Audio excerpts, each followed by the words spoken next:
Good afternoon, everybody. Welcome to another Untriggered Mama Huddle at our new time. You see my colours? Because the sun is out. It's not quite summertime yet, but I am speaking it into existence. All right, so let me just check. I'm gonna be one of those people. I'm gonna just check that I'm actually live because I can do that now. Figuring out all this stuff, but as I am figuring this stuff out, yeah. Okay, so I am live. Okay, wonderful. Right, so as I'm live now, just wanted to welcome you to another Untriggered Mama Huddle. All right, so if you're new here, then welcome. I'm Nicole Mathieu-Marius. I am a trigger management coach for high achieving mums. I empower mummies who are high achieving, who are career focused, but who are also family focused to literally overcome that mum guilt, that dreaded mum guilt, that, overwhelm, that self-doubt, and just rock motherhood and career with unwavering confidence. Like we do that, we jump into the word, we find out what God has to say, and that's basically what we do here. So today's topic is about, we've been talking about management for the last couple of weeks, like managing all the different things. Managing decisions was last week, managing your mind, managing your mouth, and today we're talking about managing your peoples. Yeah, your peoples. It's a hard task sometimes, managing the peoples, but somebody's got to do it. And so how did this topic come about? I believe it's because it's a necessary conversation to have. We speak about managing our minds all the time, managing our mouth, but sometimes we don't realize the power of the people at our table. And when I asked the question, it's the question in the what's that thing? The YouTube, the thumbnail. It was like the power of your table. What does that even mean? So does it mean the food at your table? No, I'm talking about the people. The food is important, but the people at your table are definitely important. So we're going to go into that, how people affect you personally, like your winning or the lack of, basically. That's what we're going to be discussing today. I'm just going to pray and jump on in. Father in heaven, this is your time. These are your people. And I pray, Father, that you will just do what you have to do, Lord. Impart what you need to impart. Take away what you need to take away. Just, Lord, you do your thing as you always do. This is your time. This is your place. This is your space. Do as you will. Talk to your daughters. And as you talk to your daughters through me, Lord, I know you're speaking to me also. I am not perfect. I'm just a little bit ahead on the journey than some. And I just share whatever it is that you tell me to share. Lord, help me as well to be the right example, to say things in the right way. Like, let me literally decrease so that you can increase, Father. These things we ask in your name we pray. Amen. All right, so we are talking about the power of the people, like the power of your table. And so I've got a few stories basically, but we'll start with another one from when I was young because I like to share these. I don't know. So I remember when I was in primary school, younger school, lower school, I don't know what you call it, not middle school. I was young. I was about 9, 10 maybe, I'm not sure. Right, so let's say I was about 9, 10. So I wasn't quite ready to leave school, and I wasn't quite 11 yet. And obviously you've got your lunch ladies and, so we've got these lunch ladies. We had a nice little mix actually, but we had some very strict black cooks, chef ladies, the dinner ladies. They were very, very strict. Some of them were really, really nice and really cool, and then some of them were just very strict. So the head dinner lady, she was not having it. She was cool at times, but she just wasn't. So I remember this one lunchtime in particular, and we were literally at the table. And I remember they used to put our names on the card.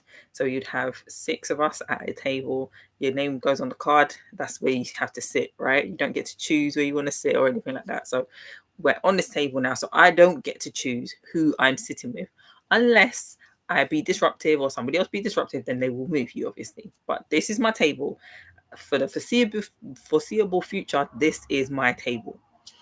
I don't get to pick who is here, right? It's me and 5 other girls. Yep. There were no boys on this table. No, there were no boys on this table. I can't remember actually. Maybe there might have been one. But as far as I remember, there was no boys on this table, right? This particular lunchtime, we are having lunch and just doing, as you do as children, you're laughing, you're talking, you're joking, whatever. And this lunchtime, one of the dinner ladies walks past and we're giggling, we're laughing. And so she takes extreme offense immediately. She doesn't ask any questions. She's just like, you children are so rude and disrespectful. What are you laughing at? And blah, blah, blah, all this kind of stuff, right? So she goes on and on and she starts telling us off. And we're just looking at her like, what? We had no clue. We weren't talking about her at all. We were just doing our thing as children. She takes it upon herself. She says, these children, this table is rude and disrespectful. I'm no longer feeding them. They will not eat in this dinner hall. Bearing in mind, I don't pay for lunches because my mother, we get free lunches anyway. Most of the people, actually all of us on the table, we got free lunches at the time. And even if we didn't, we were there eating lunch. So someone was paying for the lunch. It's not hers. She's not buying it. She's just making the food and she has to do her job. But she decides she's not feeding any of us on this table. This table of 6, she's not feeding us anymore. So obviously it gets back to the lunch lady people, the ones that just tell you to come up, go down, whatever, all those kind of people. And they tell the head teacher, and the head teacher is just like, well, ladies, like, you're going to have to sort this out. So it's like, so what do we do? Because we told them, like, we weren't talking about her, we weren't laughing about her, we were just doing our thing. However, the one of the problems is I had some of those naughty girls on my table. So it wouldn't really matter what I had to say because they're generally naughty and rude and disrespectful. I was just part of the crowd. I just happened to be there, happened to be literally just be there. And yeah. So, when they speak about proximity, I was just labeled as one of them. And so they told us that the best thing for us to do is to go and apologize to her. So it was all right, cool. We didn't really want to because it was like we didn't do anything wrong. She did it wrong. Anyway, so we just thought, all right, cool, let's do this. So we all went together. We went to the thing, knocked the door. Somebody, one of them, the dinner ladies opened the door and they're like, yes, how can I help you? It's like, oh, can we speak to head dinner lady? She's like, yeah, no problem. Comes out. She's got her face up, all push up like this. And we just said, oh, well, we're here to say sorry for, offending you and, just hope that everything was okay. And she's like, I'm not accepting your apology. No, I'm not accepting your apology. How dare you, whatever. She sent us all away. She's like, what? So the teacher then obviously heard that she said she's not accepting our apology. The teacher went to speak to her and he said, he came back and told us basically she don't want a group apology. She wants us to individually apologize.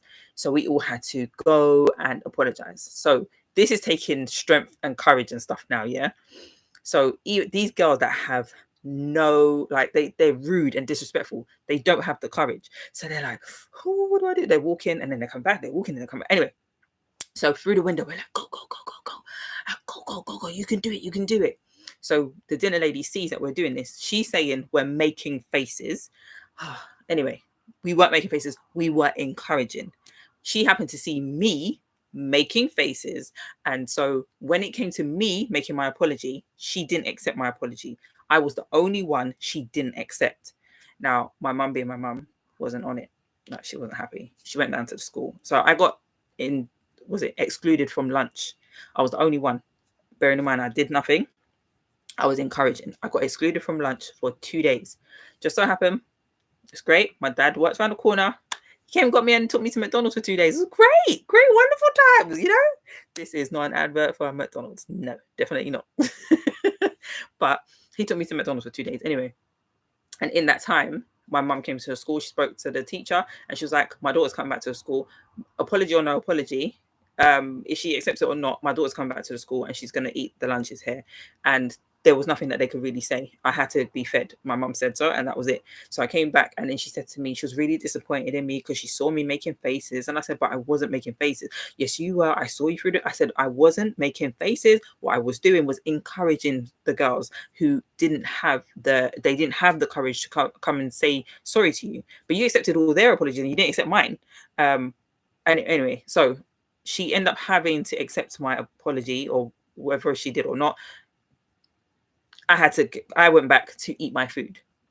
The moral of this story is people who are at your table directly affect how you eat. Directly. Like, I couldn't think of like a more like realistic example of how it can actually affect you. And so there's that one. And then I have, just the people around you. You always hear you're known by the company that you keep. And I always remember, I was always my mum would always ask loads of questions. Who's going to be there? Who's going? How are you getting there? What time?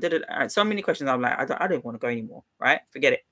And so if she heard certain people were going, she'd be like, you're not going. But those same people, if their parents heard that I was going to be there, they didn't ask any more questions, because if Nicole was going to be there, Nicole's mum and dad let her go, it's going to be fine. She's going to be fine. Why? You're going to be fine because Nicole's a well-behaved child. She knows what she's doing, mature, blah, blah, blah, all that kind of stuff. So if I was going, it was okay for all of the naughty children or whoever children to be there. But if they were going, I couldn't go necessarily, not all the time. So you're just always known by the company that you keep. And so you just have to know who you have at your table all the time. And my mum had I don't know if it's parents in general, my mum had a very good sense for who was good to have at my own table. And I didn't. I was like, no, man, she's good people. She's this and that. Oh, no, mum's like, no. No. And she had a very good sense for it. And I love her to bits for it, because she did always know who was good and who wasn't, because eventually it would show through. Like one time she was telling me that this person ain't so great. Not that they were bad, but just like, you have to be very aware. And then we went out somewhere and she stole something, and we both got caught and reprimanded and all this. I was like, oh, and all that kind of stuff. And I thought it was going to go home to my mum, but it didn't. So I was like, yes. So we never. I never told my mum that one. I was just like, if they tell her, then I'll let her know and all that. But no, it didn't happen. Praise God. All those years ago, my heart was beating. Told me I'm banned from the shop, can't go back. I was like, no problem. And I stressed myself out. Even when I grew older, I was thinking, do they know my face still? Like all that kind of. Anyway, you're known by the company that you keep and the power of the people at your table. So these people can literally make or break you. Sometimes you don't even know the power of the people that you have at your table. So, for example, my name at the table of a lot of the people that I went to school with, it meant that they had access to whatever it is that they wanted to go to. If Nicole was going to be there, you could go. However, if I mentioned their names, it limited my access. So you have to be very aware. And the scripture that I want to give you with that is Proverbs chapter 1, verse 1 and 2, and it says, blessed is the man that walketh not in the counsel of the ungodly, or sitteth in the way of sinners, or standeth in the way of sinners, or sitteth in the seat of the scornful. That part, because it's very, very important for us to know who we are keeping company with and who's going to be directly influenced by us, but who's also going to be directly influencing us. And so we want to be blessed. We've got to walk in the right counsel. We've got to sit in the right counsel. We've got to stand in the right counsel. And so this live is more about us addressing or assessing who our counsel is. And they always say, like, I've heard, and I believe it to be quite true, actually, that you are the sum total of like the 5 people that you're around the most. And so as a mum, when I first became a mum, and I was fully lost in the sauce and all this kind of stuff, my people were my children. I had them around me all the time. It was a lot. When I had to think about who do I actually have around me, I didn't have many people. My husband was there when he was not at work. Do you know what I mean? And but most of the time it was just me and the children. And can you imagine that? Like, it was crazy. If that's the sum total of the people that I have around me all the time, I mean, they're very creative and stuff, but they're not very expressive. I can't bounce ideas off of them. Like, what am I really sowing here, and what are they sowing into? What is happening? Anyway, you understand. So who's at our table? Question is, are these people assets or liabilities? Assets they're of benefit to us. They're gonna help us in some kind of way, shape, or form. Liabilities, it means they are of ill effect or negative effect, negative capital, nil points, as they say at those events. Was it Eurovision and stuff? No points. There's no point of having them around, because all they do is like suck. They suck you dry. They don't actually give anything to you. And if you are the sum total of these people that you have around you, it's very, very important that you have the right people around you. An example of this is Second Chronicles chapter 10. If you want to turn to your Bible, if not, I will read it for you. But this is about Rehoboam. He was a king. Oh, where's it gone? Yeah. Second Chronicles 10. So Rehoboam's just made king. He had run away to escape Solomon. And so when he found out that, all that stuff had gone, whatever, he's like, come back. They've made him king now. And it says the leaders of Israel summoned him and Jeroboam, because they had split the kingdom at this time. So they summoned him and Jeroboam, and all of Israel went to speak with Rehoboam. Your father was a hard master, they said. Lighten the harsh labor demands and heavy taxes that your father imposed on us, then we will be your loyal subjects. Rehoboam replied, come back in 3 days for my answer. So the people went away. So he's not just going to give any answer. He's taken time. And he says here, then King Rehoboam discussed the matter with the older men who had counseled his father Solomon. Solomon was a very wise man. That means his counselors were probably very wise men. So he went to the right people. He says, what is your advice? He asked. How should I answer these people? The older counselors replied, if you are good to these people and do your best to please them and give them a favorable answer, they will always be your loyal subjects. But Rehoboam, the idiot, let's call him an idiot. Foolish, that's biblical language there. But Rehoboam rejected the advice of the older men and instead asked the opinion of the young men who had grown up with him and were now his advisors. So he went from his dad's advisors to people that were his age, hadn't experienced anything like that yet, but his age, and then asked for their advice. Now, what was their advice? What was their advice? He said, what was your advice? What is your advice? He asked them.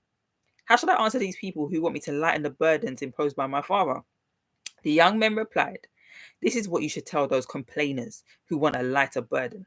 My little finger is thicker than my father's waist. Yes, my father laid heavy burdens on you, but I am going to make them even heavier. My father beat you with whips, but I will beat you with scorpions.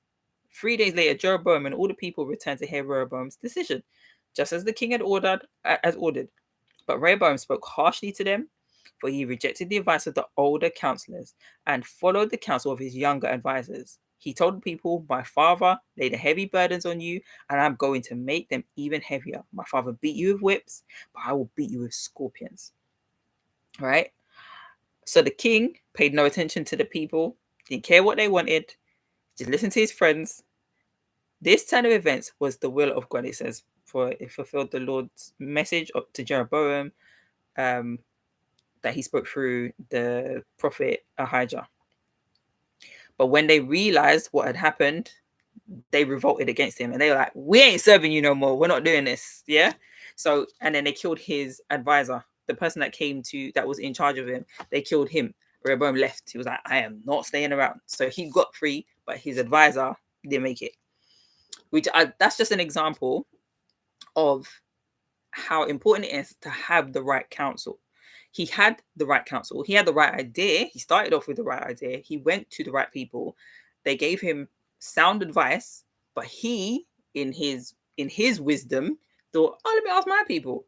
Like, your people aren't always the right people. They don't always know all the things, especially if they haven't been through this stuff before. They are at the same level as you.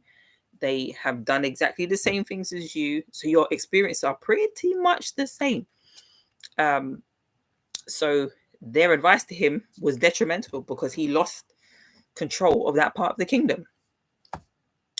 So, as I was saying before, we need to identify if these people are assets or liability. And how do we do that? So there's certain things, I'm not going to go through loads and loads of things, but there are certain things that we can look for in people to know if they are assets or liabilities. If there are people that we should have around us, are they righteous? Are they unrighteous? Like, who is going to be of benefit? But obviously, this is not just a one-way street. We also need to be of benefit to people. So this is not just one way. We're giving and taking here. But so we're looking for people who are covenantal people, which means that they hold certain things in very high esteem. It's not a promise. It's more than a promise. It's covenants, right? Like honesty and integrity. They are long. They suffer long in whatever the thing is that they whatever it is they said they're going to do, they do that thing, committed to the end, like to the death, like death or dishonor is the thing. Like covenantal people is what you're looking for.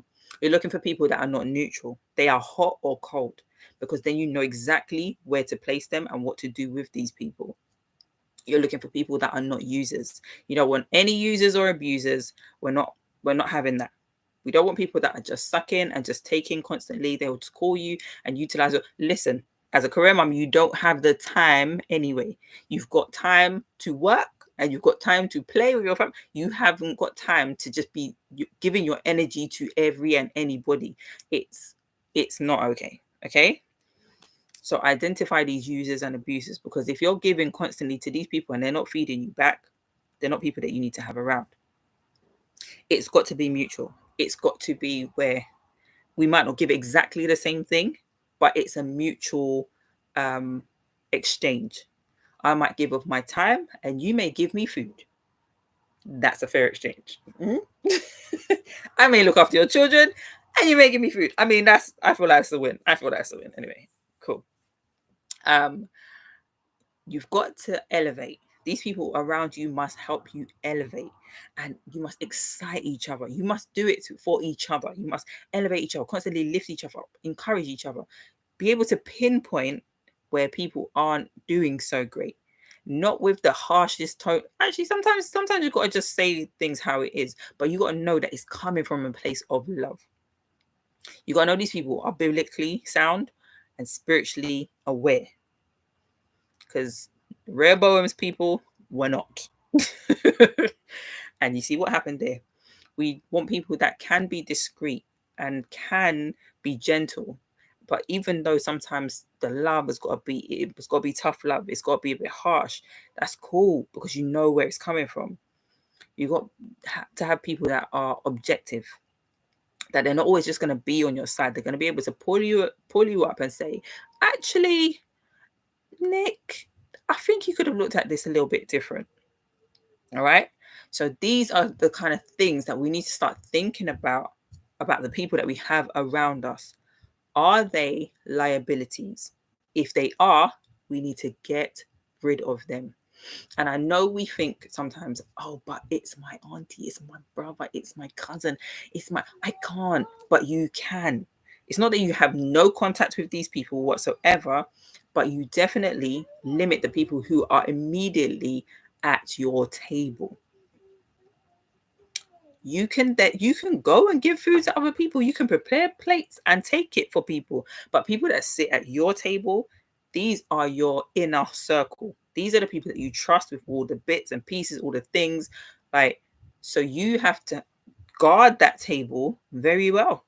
King Arthur had his knights, and there was a specific amount of people at his table. Jesus had his table with his disciples. He had to guard his table. Do you know what I mean? You don't just have every and anyone there.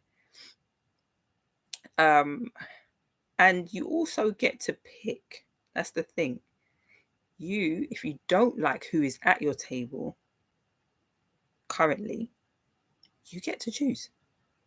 You get to pick who you want there. Like, who do you need to be around? Who is going to help you elevate to the next level?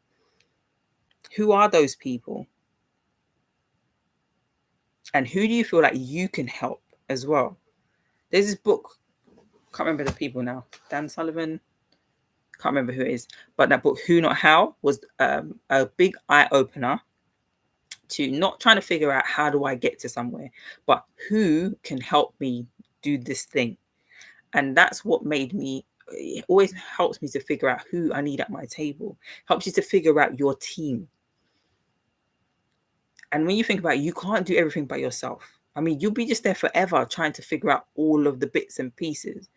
Like, you need to delegate certain things, and you need to farm out certain things that you don't need to learn everything. You can ask someone who is specialized in something, and they can give you an answer literally off the top of their head. It's so much easier.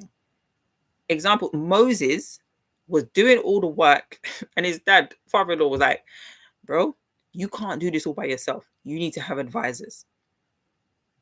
You need to get people to be the leaders over the tribes and over the set, over this set and that set and whatever, just to make it easier for you. Otherwise, you're going to be here all day, every day, just listening to the same thing over and over. Like, it's long. And you'll never be able to get to the place that you actually want to get to. That level of success, the thing that you desire, you won't be able to reach it because you're in this monotonous every day, never being able to break out of it. You need your team. Who is at your table? Who do you need at your table? Who do you want at your table? Because you might have people at your table on your list who you're not at yet. You're not at that level yet, but you want them at your table. You want to know, you want to be able to pick their brains on certain things. So who are those people? 5. In the comments, when you watch this, I want you to put your desired, your dream 5 who would be at your table. They could be real, like real people like that's still alive now. They could be people that have gone on before. But if you could use these people to pick their brain, use their wisdom, who would these people be? And you can't just be like God. I mean, that's obvious. God's always there. He's there. He's a standard part. Okay. So 5 people that you would have at your table. Who are those people? Who do you need to have at your table? Who's there now? But who do you actually need to have at your table? Some of the people, they can stay. Some of the people are staying. And some of the people, it's okay that they transition. Like, time is just one of those things of life. There are people that I thought would always be at my table who are no longer at my table. And I'm sure that they felt the same thing about me. But it's fine. One of the things that we need to remember as well, as career mums, as mums in general, as people, is that change is inevitable. But what do we do with it? How do we adapt to the change? It's okay to leave people behind because not everyone is fit for your journey. They would be more like baggage. It'll be like trying to just drag someone they're not interested. It's more weight and more burden for yourself. Go, prepare the way, come back and get them. It's a lot easier once you've shown that you have trodden the way, the path is here. When you come back, they're more likely to be like, I'll come. One of my favorite speaking coaching ladies, Lisa Nichols, she says, that the doorway is only meant for you. You can't fit everybody else through it. But you can come back. Once you've gone through it and you've experienced what's on the other side, you can come back. So don't be upset. Don't be, disgruntled. And don't be fearful about letting people go. It's just part of the experience. And it's fine. It's fine. You'll be back. They'll be back. Maybe just in another capacity, but they're still there. It's fine. I just want to encourage you because it's a hard thing to let people go. I think maybe because the way we're brought up, we think, oh, this is family. I can't. But you can. And sometimes you actually must so that you can get to the next level. And when you get to the next level, everybody want to come then. Okay? So when you are successful at the thing that you are searching and seeking and desiring, it makes it more accessible. It makes the path brighter. It makes the sun shine. Like when you shine, it literally gives other people the opportunity, the authority to shine too. And if they don't want to, that's their business. Leave them there. That's fine. Anyway, the power of managing your people, it's proximity equals power. The people that you are around are a direct, they have a direct impact on you. So how this can work as well in your favor, in wrapping up, is if you want to become more healthy, specifically say you want to start running, you join a running club or something, or a walking club or a gym or something, a group of people who are doing the thing, that they already do the thing. And when you become part of that group, it becomes part of you because you are part of the group now. It's something that they do. It just becomes something that you do as well. That's why I say, who are you looking for? Who do you need at your table? Not how do I do it? If I want to become a more responsive mum rather than reactive, I need to find a group of people who are already on that journey, who have already mastered certain skills, who I can now bounce ideas off of, who can now tell me where I'm going wrong objectively and encourage me and lift me up. And we can share the stories. They can tell me where they were, how they were, and how they overcame. They're not hot. They're hot or cold. They're not neutral in this thing. They're in it. And by proximity and by being around them, but being around people for a specific amount of time, things just rub off. So you become something else, but also things just drop off. I'm no longer that person, you know? Just want this to be of encouragement to you. Remember, blessed is the man that walks not in the counsel of the ungodly. So don't walk with those people who aren't on the same thing as you. We're not treading the same path. Or stand in the way of sinners. That we're not standing with these people. It's a progression. Walk in, you're with these people long enough, eventually you stop walking. You start to stand and have conversations. So you're entertaining the conversation more. And then from standing, you now sit. Oh yeah, let's sit down. That means you're entertaining the conversation to a new level now. We're no longer walking, because walking means I could just walk past. Hey guys, you're right, cool. But I stopped. I'm now standing. I'm in the conversation. And then I'm moving from standing to sitting. No, that means I am fully in now. But you have to know who those people are. Are they going to work for me? Is it going to work? If it's not going to work, if it's not in my favor, if it's not actually going to get me to the level that I want, cut it off. Get rid of them. Let's get the right people. Let's stand with the righteous. Let's stand with those that are not sinners. Let's sit with those that are not scornful. Come on, we know what we have to do. We just got to do it. That is it. That is all I have for you, ladies. Yes, ladies, because that's who I'm speaking to most of the time. But men, if you're listening, for you too, okay? We have to learn to manage our people. We have the circle of influence. We control. We decide what we do. How we respond to certain things. We can only influence our environment. We cannot change it. We cannot change what happens. We can't change if any events happen. We can only respond. We can only change how we respond. So we get to choose who we are, where we are. And let's do it. Let's go and do it. And as always, if you want to hear some more, I'll be live on Wednesday on my Facebook page. So Facebook link will be down below. So come join us at 3 p.m. GMT, BST, which is what, 11? I think 11, 10, 11 EST. So join us then. And I'll be back for another Untriggered Mama Huddle. Next week, not Sunday, next week, Monday, because that's what we do now. We're back on Mondays. Back on Mondays. Yeah, that's what we do. Sorry, my battery is literally about to die as I'm about to come off of here. But yeah, join us for another Untriggered Mama Huddle next week, Monday. Have an awesome week. Go with God. Go with God. But really, I want you to pick your 5. Figure out who your 5 are. Figure out who your liabilities are. Figure out who your assets are.